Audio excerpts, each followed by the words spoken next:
이 친구래. 이 아저씨 때 이제 백제가 막 해외로 진출하는 일이 벌어져. 근데 진출을 그냥 했다고 하면 못 믿겠지. 뭔가 나라의 기틀이 마련돼 있고 왕권이 강했기 때문에 그렇다. 자, 오늘은 이제 임진왜란에 이어서 임진왜란 이후에 등장했던 왕, 이제 광해군하고 그 다음에 그의 조카 인조에 대해서 배워보도록 할게.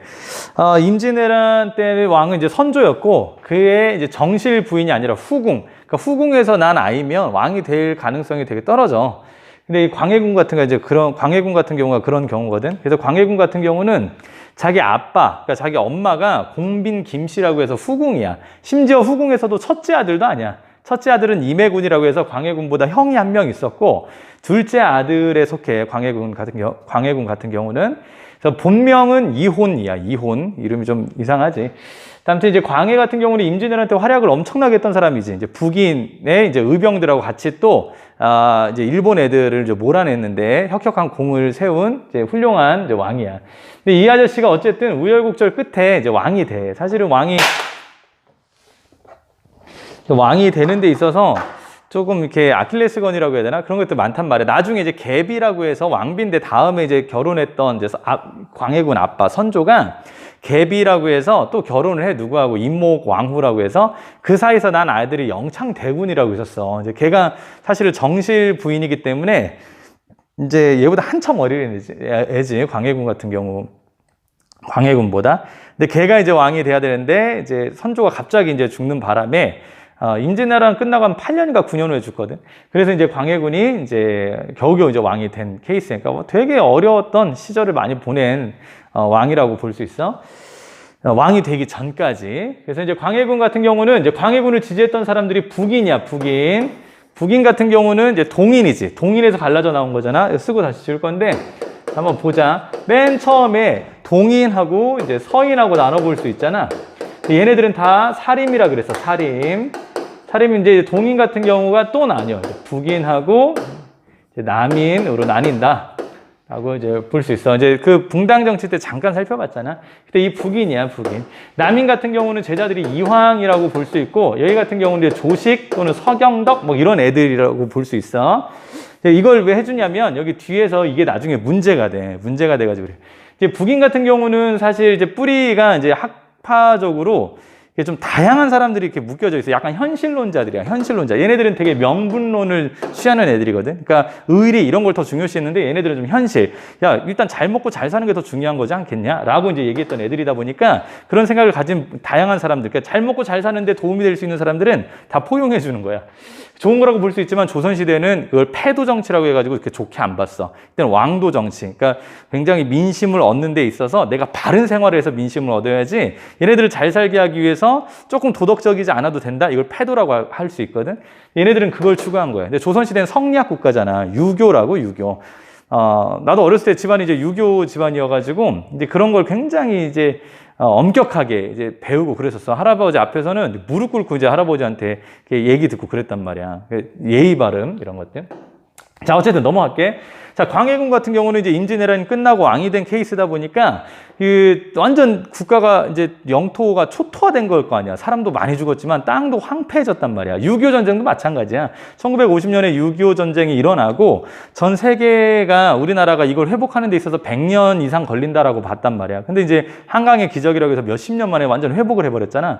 왜 그러냐면 전쟁이 난 곳이라 그래. 이 전쟁도, 이 임진왜란도 사실 조선에서 난 거잖아. 그치? 명나라나 일본에서 난 게 아니라 조선에서 난 거다 보니까 세계전쟁도 마찬가지였어. 세계전쟁의 격전지였던 유럽은 완전 초토화되고 그때 이제 미국이 뜬 거야. 미국은 전쟁에 참여했지만 실제적으로 그 땅이 타격받은 적이 없거든. 그러니까 얘네들은 이제 성장을 했고 유럽 같은 경우는 그거를 전쟁 이후에 복구해야 되잖아. 이제 그 사업으로 돈이 많이 들어갔단 말이야. 그때 이제 막 미국이 빌려주기도 하고 미국한테 빚지기도 하고 전쟁 중에도 그랬지만 아무튼 그러니까 우리나라 마찬가지야. 전쟁 후에 복구 사업을 해야지 당연히. 근데 이거 가지고도 좀 원성이 많았었어. 이제 궁궐도 불타가지고 지금 이제 경덕궁이라고 해서 좀 없어졌어. 그쪽에 이제 서울시립박물관이라고 생겨가지고 경덕궁이라고 하고 나중에 이름을 경희궁이라고 바꾼 게 있어. 몇 개의 건물만 군걸만 좀 남아있는데 그 군걸도 짓고 어쨌든 토목공사를 한다는 것은 힘든 일이야. 지금처럼 그냥 건축회사가 하는 게 아니라 건설회사가 하는 게 아니라 이때 농민들이 다 동원돼서 했단 말이야. 무상으로. 굉장히 힘들었겠지. 어쨌든 전후 복구 사업으로 첫 번째 사람들 땅하고 잃어버린 땅 주인들을 다시 찾아야 될 거 아니야. 그 다음에 호적이 다 없어졌을 거 아니야. 임진왜란때 불탔다면 심지어 노비 문서마저도 장례원이 그걸 보관해뒀던 장례원도 다 불타버렸거든. 그러니까 이제 그걸 다시 작성을 해야 되겠지. 왜냐하면 세금을 거두려면 땅 또는 사람한테서 거두니까. 지금도 마찬가지지만. 그래서 호적하고 양안은 토지대장이라 그랬어. 지금으로 얘기하면 집문서 같은 거라고 보면 돼. 그거랑 이제 호적. 그걸 해야 이제 세금을 거둘 수 있으니까 국가 재정을 확보하기 위해서, 확충하기 위해서 그랬고, 두 번째로는 성곽이라든지 무기를 당연히 수리해야지. 이제 완전 박살났으니까 임진왜란 때. 그래서 다시 또 성곽이나 궁궐 같은 것들 건축을 해야 돼. 또는 이제 성곽 같은 경우는 이제 국방력을 높이는 데 있어서 이제 필요했던 거고. 요 시기 때 이제 전쟁 때 사람이 많이 죽어나갔잖아. 그래서 이제 고칠 수 있는 사람. 항상 위기가 있을 때 이제 영웅들이 등장하기 마련이야. 코로나로 인해서 우리 의사들 많이 힘들었잖아. 간호사들. 물론 이게 뻘짓도 많이 했지. 사람의 바다 보기에 어떻게 보느냐에 따라서 의대생들이나 뭐 의사들이 나중에 뭐 거부하고 막 이랬었잖아. 그치? 뭐 파업하고. 뭐 그런 문제는 이제 나중에 등교하면 나랑 같이 한번 나눠보고, 나중에 아니라 이제 등교하고 있겠구나, 이거 같은 경우는. 어쨌든, 어려웠던 시기에는 이제, 그 사람들의 이제 병을 고치는데, 전쟁 나다 보면 병도 많이 나겠지. 병도 많이 나는 거야. 땅도 황폐해지고, 먹을 게 일단 없고, 사람이 먹을 게 많이 못 먹다 보면 면역력 떨어지고, 그냥 병 걸리기 쉽고 이러잖아. 그래서 이제 허준 같은 경우, 이제 허준을 시켜가지고, 똑똑한 의사였어. 이 아저씨가 이제 동의보감이라고 해서 이제 책을 써내지. 그러니까 사람들을 치료하는 그런 이제 방법들 같은 걸 다 정리를 하는 거야. 기존에 있었던 역사책이래. 의학서적들을 다 정리하고 자기가 또 발견한 것들 쓰고 막 이런 것들. 뭐 스승의 시신을 뭐 갈라가지고 이렇게 해부를 해봤다. 예전에 드라마 보면 이제 그런 장면이 나왔거든. 예전 대박이었어, 그 드라마. 나도 봤었는데 그 드라마에 보면 이제 그런 장면이 나오는데 그런 건 약간 뻥이다라는 거. 유교 국가에서 사람 몸을 가른다고? 그것도 자기 스승을? 이제 그러기가 쉽지 않다. 자, 그 다음에 이 아저씨가 한 진짜 엄청난 업적 중에 하나가 대동법이라는 게 있어. 대동법. 대동법이라는 것은 일단 할게. 설명을 좀 뒤에 하고. 대동법이라는 것을 이제 시작을 했는데 처음에는 엄청나게 양반들이 반발을 해. 귀족들이 진짜 반발하는 거야. 쉽게 얘기하면 야, 많이 가진 놈이 세금 더 많이 내라, 이런 법이야. 그러니 많이 가진 귀족들이나 양반들은 엄청나게 싫어하겠지. 그래서 겨우겨우 이제 시작을 하는데 처음 전국으로 다 시작은 못하고 처음에 이제 경기도 먼저 시작을 한 거야. 경기도 먼저. 경기도에서 시작했다가 한 100년 정도 걸려. 이게 전국으로 확대되려면. 전국으로 확대된 거는 숙종 때나 가서 이제 확대됐다. 왕권이 좀 강화될 때야. 자, 그리고 나서 대동법에 대해서 좀 설명을 해줄게. 자, 대동법이라는 것은 대동법을 시행하다 보니까 이제 공납이라고, 세금이 총 3개가 있어. 예전에 고대 국가 때도 한 거야. 토지에다가 내는 거 이제 조세라 그래요, 조세. 내가 땅을 가지고 있어. 농사를 지었으면 그만큼 10분의 1을 국가에다 내고, 또는 내가 어떤 사람한테서 빌린 거면은 반절해서 병작반수라고 하는데, 2분의 1을 내고 하는 게 있어. 이제 국가 땅을 빌려서 하는 거면 4분의 1을 내고 하는 이런 조세가 있고, 또 하나는 역이라고 있어. 역은 2종류가 있다 그랬어. 하나는 군대 끌려가는 군역이 있고, 하나는 이때 뭐 성곽 수리라든지 다리 수리라든지 하는 거, 이제 요역이라고 해서 끌려가는 거. 지금은 건설회사가 하는 것들을 우리가 다 했단 말이야. 마지막 3번째로는 특산물을 납부하는 게 있어. 이거를 공물이라고도 하고, 그냥 여기 공납이라고 할게. 공물이라고도 하는데 특산물을 납부하는 거야. 그 지역의 특산물. 뭐 우리 지역엔 호랑이 가죽이 유명하다. 그럼 이걸 매년 내는 거야. 우리 지역은 귤이 유명하다. 이제 제주도 같은 경우는 우리 집은 우리 동네는 굴비가 유명하다. 그럼 이제 굴비를 납부하고 하는 게 있단 말이야. 특산물 같은. 근데 이게 뭐 다 힘들지만 이게 큰 사람들한테 짐이었어. 사람들을 엄청나게 힘들게 하는 거였어. 예를 들어서 뭐 새우가 많이 잡히는 지역이야. 그래서 거기는 새우를 특산물로 내는데 시간이 지나면서 새우가 씨가 말라버렸어, 그 동네에서. 그럼 새우가 없잖아. 그럼에도 불구하고 새우를 내야 되는 거야. 그럼 이 어촌에 있는 이 지역에 있는 사람들은 새우를 어쨌든 구해서 내야 돼. 안 그러면 돼지가 혼난단 말이야. 그래서 요 친구들은 다른 지역 가가지고 새우를 사서 낸단 말이야. 이런 문제들도 벌어지고. 야, 그럼 사서 할 때 그 다른 지역에 있는 사람들이 싼 값으로 해주겠냐? 이 기회를 통해서 자기네들도 이익 얻으려고 해서 비싸게 팔아버리겠지. 또 하나는 방납업자라고 해서 중간에 이제 운송업자라고 생각을 하면 될 것 같아요. 중간에 어떤 브로커한테 이제 내는 거야. 브로커. 그 브로커가 대신해 주는 거야. 왜냐하면 내가 내는데 부담스럽잖아. 그래서 이제 브로커한테 얼마를 줘. 쌀이는 돈이나 적어놓고, 야, 네가 새우 좀 납부해줘라 하는데, 새우가 한 마리당 10원으로 아니 100원으로 계산하자. 근데 이 박납업자들이 나중에는 막 1,000원, 10,000원 이렇게 부른단 말이야. 새우 한 마리당. 그런 식으로 아무튼 연락에 힘든 게 이제 특산물 공납을 제출하는 거예요. 공납을 이제 납부하는 거였단 말이야. 근데 이제 공납이 이 대동법이라는 것은 쉽게 얘기하면 쌀로 내는 거예요. 이제 특산물로 내지 말고 쌀로 내라. 모든 걸 쌀로 내라 해서 쌀은 어디서 나? 토지에서 나잖아. 전세. 이걸 조세라고도 전세라고도 해. 밭전자를 쓰는 거야. 밭전자. 그래서 전세화로 됐다는 거예요. 세금이 특산물이 아니라 쌀로 내내 이제 전세화로 변신했다라는 거예요. 원래는 특산물인데.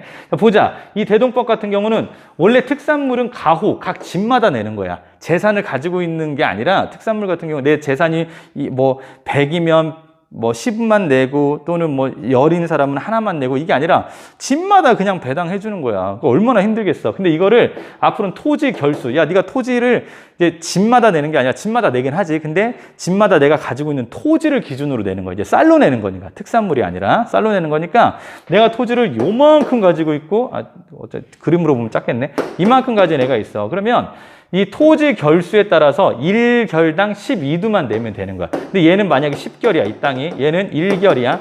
그럼 얘는 12두만 내면 되고 얘는 120두를 내면 되는 거야. 합리적이지 않아? 이런 걸 한 거야. 그러니 땅을 많이 가진 양반들은 거품 물고 쓰러지겠지. 겁나 짜증난단 말이야.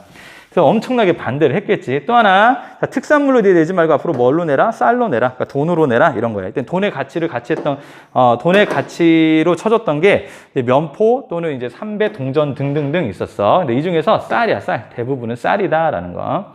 자, 이렇게 하니까 이제 좀 가난한 사람들은 되게 좋겠지. 땅이 없는 사람도 어떻게 해? 세금을 내, 안 내? 안 내. 그러니까 이게 엄청나게 좋은 거야. 그러니까 대동법 같은 경우는, 가진 사람들이 엄청나게 반발을 했겠지. 나중에 그 학교 오면은 이제 영상으로 한번 보여줄게. 이 대동법을 시행하는 데 있어서 얼마나 힘들었는지에 대해서 영화 광해가 있는데 편집돼가지고 한번 보여줄게. 그 다음에 중립외교라는 거예요. 중립외교는 뭐냐면, 자, 이제 조선에서 임진왜란이 터졌잖아. 그때 어디 나라가 도와줬어? 명나라가 도와줬단 말이야. 명나라가 도와줬어. 그러다 보니까 명나라가 이제 7년 동안 열심히 이제 전쟁에 참여하다 보니까 국력이 떨어질 수밖에 없어. 그때 이제 성장했던 나라가 어디냐면 여기 있었던 여진족이야, 여진족. 그러니까 명나라는 여진족을 계속 견제해야 돼. 우리나라도 마찬가지고. 조선이라고 할게. 근데 일본 애기들 때문에 얘를 견제할 수가 없었잖아, 전쟁 때문에. 바빴단 말이야. 얘가 사실 도와준다 그랬는데 거절했어, 명나라가. 아주 아름다운 관계지. 근데 이 여진이 이때 엄청나게 성장을 해.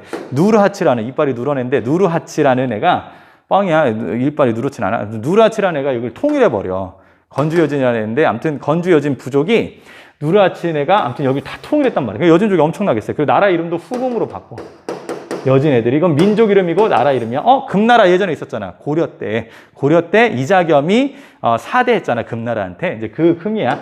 나중에 다시 생겼다라 그래서 후금이라 그랬어. 근데 얘랑 명나라랑 이제 전쟁이 붙은 거야. 명나라랑. 그때 당연히 1592년 명나라가 우리나라 도와줬잖아. 임진왜란 터졌을 때. 그래서 이 명나라가 조선한테 우리가 그때 저번에 도와준 거 있잖아. 그러니까 니네도 좀 도와줘. 라고 해서 도와줘야 되는데 문제는 뭐냐면 명나라는 국제적으로 이제 조금 지고 있었어. 약간 지는 애야. 지는 애였고 얘는 엄청나게 뜨는 애야. 얘네들이 통일하면 진짜 무섭잖아. 몽골 제국 생각하면 돼. 몽골 제국. 걔네가 중국을 다 먹어버리고 원나라를 세웠잖아. 그러니까 얘네들이 통일만 되면 무서운 애들이야. 기만민족이라 그래. 지금 아무튼 엄청난 무기를 가진 애들이잖아. 전투기라든가 탱크. 어쨌든 도와달라고 하고 명나라가 얘네하고 전쟁을 할 때 조선에서는 안 도와줄 수도 없어. 그치? 의리가 중요한데 성리학 국가니까. 도와는 줘야 되겠는데 도와줬다가는 얘한테 미움털 박혀가지고 우리나라 또 쳐들어가서 우리나라 없어질 수도 있는 것. 전쟁 끝난 지도 얼마 안 됐는데. 고민이 엄청 많았어, 광해군이. 그때 생각해낸 게 이제 강옥립을 도원수로해서 이제 파견을 해. 결국엔 도와달라고 해서 도와주는데 강옥립한테 항복문서, 그러니까 항복을 할 수 있게끔. 그러니까 명나라 애들보다 이제 이것도 전쟁 실제로 등기하면 재밌게 얘기를 해줄게. 얘네들이 이제 강옥립이 이제 전쟁을 살 때 몰래 가가지고 항복해서 이 서신, 그 광해군이 쓴 서신을 이제 전달해라. 이런 식으로 얘기를 했단 말이야. 그러니까 우리는 너네하고 싸울 마음이 없어. 근데 명나라 때문에 어쩔 수 없이 싸운 거야. 그렇게 해서 여진하고도 좋은 관계를 유지해라라고 한 거야. 근데 이 사실이 나중에 뽀록나가지고 안 그래도 북인을 되게 싫어했던 서인들, 특히 남인들이 되게 뭐라고 한단 말이야. 이거 가지고. 야, 의리 없이 막 지금으로 얘기하면 미국에 대해서 반대하는 정책 하면은 뭐 할아버지 할머니를 하고는 좀 그렇지만 태극기 부대들이 또 태극기 들고 일어날 거 아니야. 그치? 우리나라가 나라가 살기 위해서는 국제 정세를 잘 보고, 이렇게 잘 조율을 해야 돼. 그 사이에서. 근데 그냥 의리만 따져가지고 했다. 국가는 그렇게 운영하는 게 아니야. 사람 사이에서는 의리가 엄청 중요하지만 국가에서는 실리를 추구해야 된다고 봐. 실리를. 왜? 우리가 잘 살고 먹기 위해서는 국가가 건강해야 된단 말이야. 그럼 건강할 수 있는 방법을 생각을 해야지 의리를 생각한다? 그거는 사람과 사람 사이에서 있는 거야. 자, 어쨌든 이 강옥립을 이제 파견해가지고 했는데 이제 중립외교가 이제 뽀록이 나자. 나중에 명나라한테도 이제 뽀록이 나서 막 좀 난감해지는 상황이 벌어지고 그래. 거기다 뿐만 아니라 폐모살제가 일어나는데 이건 뭐냐면 엄마를 폐해버리고, 물론 친엄마 아니야. 엄마를 폐해버리고 동생, 제자나 동생을 죽여버리는 사건이 벌어져. 얘기했잖아. 처음에 광해군 같은 경우는 뿌리가 좀 약하다고. 그러니까 얘네가 왕이 되기에는 명분이 좀 별로 없단 말이야. 근데 정실 부인이었던 인목대비라고 있었잖아. 인목왕후였는데 이제는 궁궐의 제일 어르신이라 인목대비라고 불러. 그러니까 인목대비가 있고 그의 친아들인 영창대군이 살아있어. 혈통으로는 걔네가 정실부인이니까. 근데 이 영창대군하고 인목대비가 자꾸 거슬리는 거야. 왜냐하면 걔네들을 왕으로 옹립하자 해서 중종반정이 일어날 것처럼 광해군도 아웃될 수도 있는 거니까 아예 뿌리를 잘라버리자 해서 죽여버린단 말이야. 광해군이 시켰는지 뭐 했는지 모르겠지만 하여튼 북인이 주도해가지고 그런 사건을 벌여. 그래서 엄마를 패해버리고 유교 국가에서 그냥 패해버린 거야. 그 왕실에서 패해버리고 그 다음에 이제 동생을 죽여버린 거지. 영창대군 뿐만 아니라 자기 형 임해군까지도 죽여. 그러니까 그런 일들이 좀 그러니까 실수한 거지. 막 의도한 거겠지만. 아무튼 그 폐모살제라는 걸로 공격을 엄청나게 당하고 뿐만 아니라 회퇴변척이라고 해서 회는 회제 어떤 조식이야, 조식. 자기 스승. 그러니까 정인홍이라는 사람이 주관했는데 얘가 북인이거든.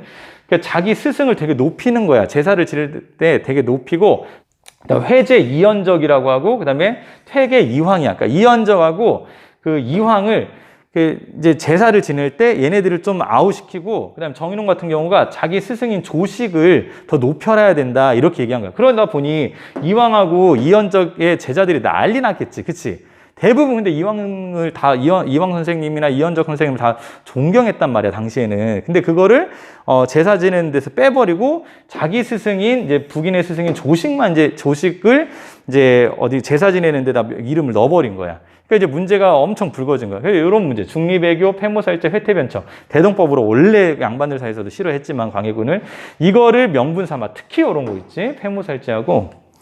특히 폐모살제하고 회퇴변척 사건으로 인해서 광해군은 쫓겨나게 돼. 제주도 가가지고 이제 유배 생활하다가 이제 돌아가시는데, 어쨌든 서인하고 남인이 이제 못 참겠다 해가지고 광해군을 쫓아내버리고 인조를 왕으로 앉혀. 인조는 누구냐면 광해군도 후궁이지만 이제 그 선조의 또 다른 부인이 있어서 후궁이야. 그 아들이야. 그러니까 원종이라고 나중에 치켜 세워주는데, 아무튼 광해군 이렇게 쓸게.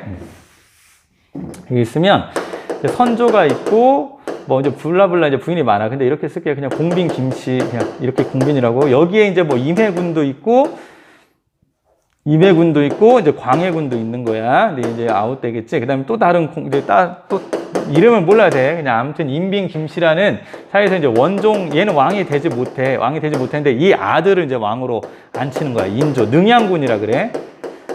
근데 능양군 얘를 왕으로 앉히니까 자기 아빠를 이제 그냥 왕으로 이제 추존해 준 거야. 그래서 광해군의 조카가 되겠지. 그래서 인조가 이제 왕이 되는 거야. 인조가.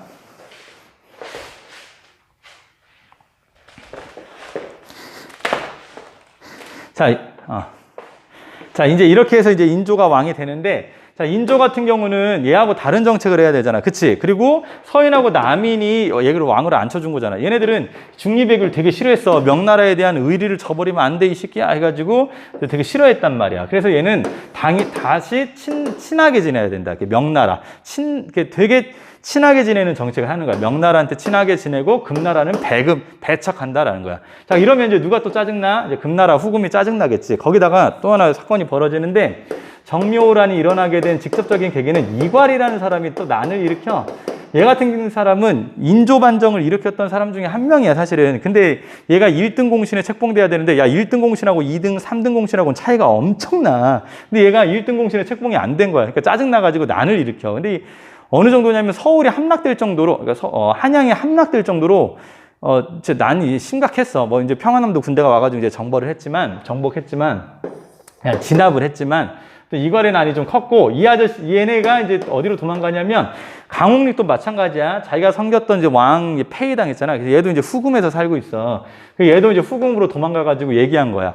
아, 인조가 왕이 된 거에 대해서 좀 찝찝하다. 인조가 왕이 된 거는 적법하지 않다라고 얘기를 해. 안 그래도 후금 같은, 그리고 이제 후금을 되게 싫어하고 있었잖아. 이 조선이. 그러니까 이제 명분이 생긴 거지. 아, 그런 일이 있었구나. 니네들 인조 좋아하지 않고 얘가 왕이 된 건 좀 찝찝하구나. 이게 뭐가 잘못돼서 왕이 됐구나. 이런 식으로 이제 왕이 된 거야. 그러니까 왕이 되는 방법이 옳지 않았구나라고 얘기를 해준 거야. 이괄이. 그래서 이제 쳐들어온 거야. 광해군을 복수하겠다라는 명분으로 쳐들어온 거야. 그게 정묘호란이야. 정이잖아. 그러면 갑을 병정이지. 4, 5, 6, 7이라고 했잖아. 끝에가 7로 끝나겠네.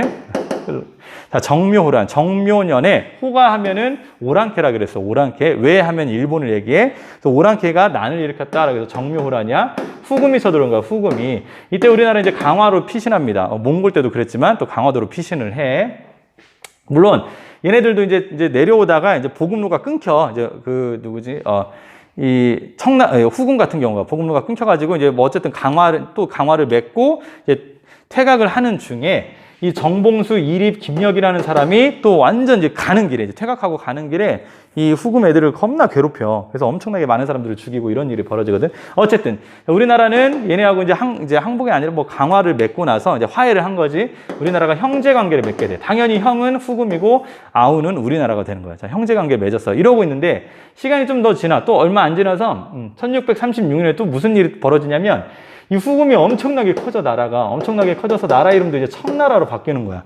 바꾸고, 이제 중국도 막 엄청 때려잡고 이런 이제 자신감이 뿜뿜이지. 이런 상황에서 우리나라한테, 야, 형제 관계 가지고는 안 되겠다. 분신 관계를 맺자. 임금하고 신하 관계를 맺자는 거야. 당연히 이거는 청나라를 얘기하는 거고, 신하는 조선을 얘기하는 거야. 이거에 대해서 이제 국론이 이제 분열되기 시작하겠지. 이거에 대해서 야 무슨 소리야 이걸 받아들이면 안 돼 라고 해서 주전파 싸우자라는 거야. 싸우자.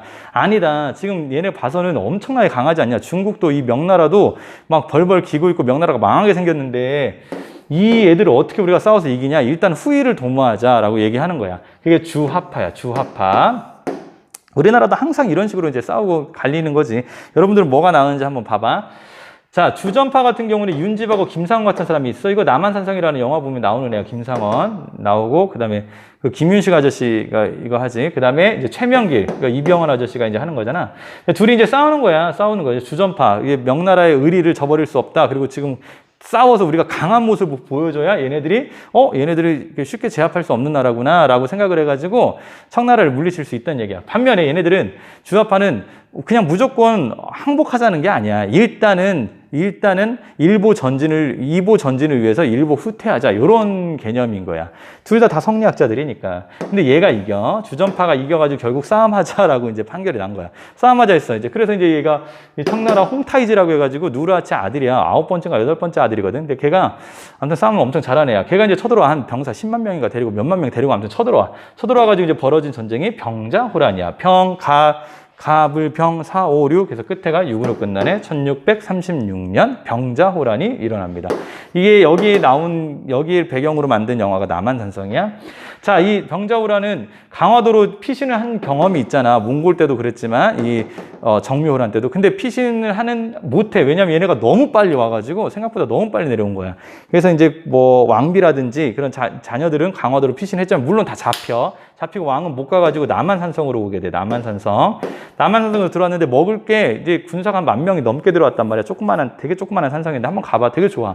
저녁에 가면 거기서 롯데타워가 보이거든. 근데 정말 예뻐. 근데 이제 날씨가 좀 추워져가지고 따뜻하게 입고 가야 돼. 근데 이 남한산성에서 먹을 게 한 50일 정도밖에 없는 거야. 근데 이제 여기 이제 남한산성을 이제 청나라는 이렇게 둘러싸고 있고. 그런 상황에서 한 45일 정도 하다가 결국 항복을 해. 항복을 해서 삼전도라는데 지금 송파구인데 가면 삼전도비가 있어. 한번 가봐. 호수공원, 석촌호수공원이 있는 쪽이야. 거기서 이제 항복을 하는 거야. 머리를 한 번 절할 때마다 이제 청나라 황제한테 나가가지고 절을 하는 거야. 한 번 절할 때마다 머리를 땅바닥에다 3번 박는 거거든. 그래서 3번을 절하는 거야. 그러면 땅바닥에 9번 하는 거잖아. 그치? 309고두레라고 하는 건데. 그렇게 해서 되게 굴욕적으로 한 거야. 한나라 왕이 신하 복장을 하고 나가가지고 땅을 막 바닥에 청나라 황제가 들을 수 있을 정도로 막 박아가지고 막 항복을 한 거지. 되게 굴욕적이지. 자, 아무튼 이 결과 소현세자는 여기 인조의 아들이야. 큰아들하고 둘째 아들이 끌려가. 뿐만 아니라 이 주전파 애들도 다 끌려가서 끝까지 이제 항복 안 했던 애들이 있어. 그 윤집이라든지 외에도 2명 더 있는데 합해서 얘네들 사막사라고 해서 나중에 되게 존경받는 이제 사람들이 되는 거야. 그 다음에 그거 말고도 이제 군대가 이제 많이 어이없이 무너졌잖아. 그래서 이제 5군영을 이제 완성해 가는 거야. 처음에 임진왜란으로 인해서 훈련도감이 만들어졌잖아. 훈련도감 이후에 이제 5개 또 이제 이거 포함해가지고 5개인데 그래서 어영청이 있고 총융청이 있고 수어청이 있어. 그다음에 금위영이 있고. 나중에 다 할 거야. 이 중에서 이 3개가 이제 만드는, 이 3개가 만들어지는. 어영청은 왕을 호위하는 거고, 총융청은 서울 외곽을 지키는 거고, 그다음에 여기 수어청 같은 경우는 남한산성을 이제 지키는 부대를 이제 또 만드는 거지.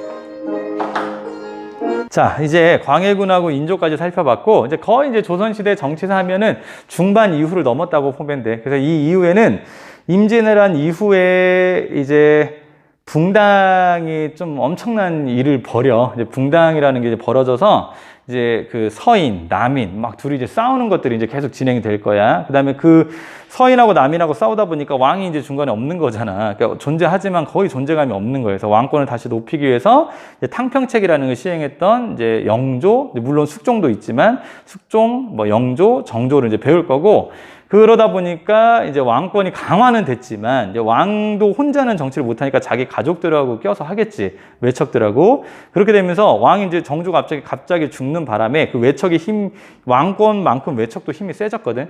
그 외척만 남게 된 거야. 이제 왕은 되게 어린 애들이 되고. 그래서 그 외척들이 조선을 이제 말아먹는 세도 정치기. 이렇게 하면은 조선시대는 정치사는 거의 끝이야. 정치사는 끝이고, 이제 그 이후에 무슨 이제 경제는 할지 모르겠지만, 아무튼 거의 문화사 위주로 돼 있더라고. 그래도 조금씩 사회사나 경제사도 조금 추가를 해서 문화사까지 마치는 걸로 하도록 할게. 어쨌든 광해군하고 이제 인조는 이렇게 해서 마치도록 하겠습니다.